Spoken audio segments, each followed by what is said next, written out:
হ্যাঁ, ইনশাল্লাহ ধরবে। হযরত পরিপূর্ণ নিঃশ্বাস করে দেন।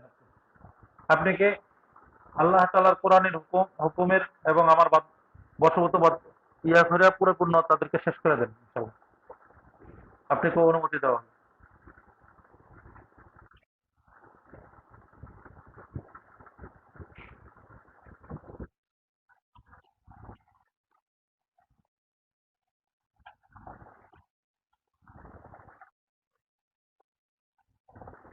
হযরত জাবেদ সাহেব, এই চোখগুলোকে যদি আমি জাহান্নামের শিকলের বন্দি এবং কারাগারে নিক্ষেপ করে সমুদ্রের নিচে দাফন করে দেই, তাহলে কি এগুলো থেকে মুক্তি পাওয়া যাবে?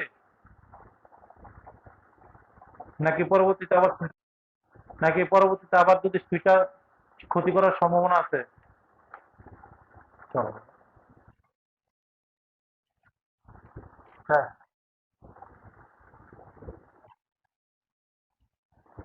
এগুলো থেকে রক্ষা পাওয়াটা কঠিন। এটার জন্য কি করতে পারি? তো ধ্বংসটা কিভাবে করব?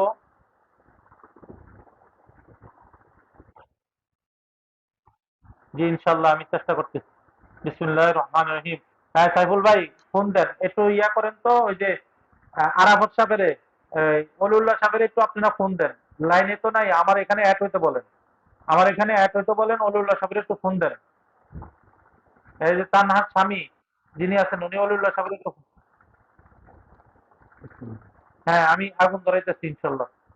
আল্লাহ তাআলার কোরআনের শক্তিতে ইনশাল্লাহ আগুন।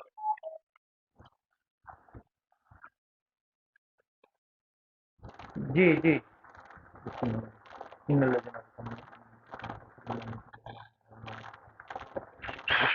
ইনশাল্লাহ।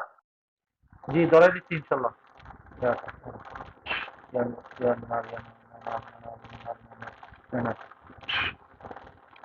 দেখেন,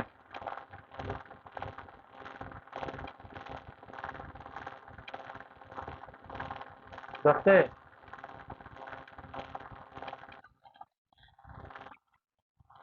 হ্যাঁ, এটা কি জিন্নাতের বাচ্চা যিনি আছেন, জাভেদ সাহেব, উনি ধরেছেন?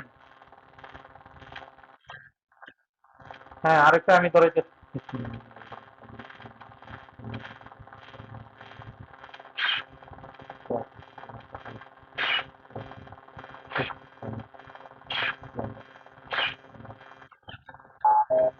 হ্যাঁ, দ্বিতীয়টার ভিতরে ঢোকেন। সাহাবিদ্দিন শায়েস্তা খান, আপনি যেখানে থাকেন দ্রুত হাজির হন।